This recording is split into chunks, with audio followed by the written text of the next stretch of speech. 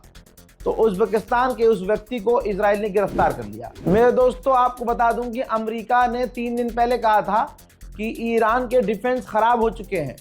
लीजिए, आपके सामने तस्वीर है। ईरान ने एक और अमेरिका के MQ-9 रीपर एडवांस खतरनाक ड्रोन को अपनी मिसाइल से मार गिराया है।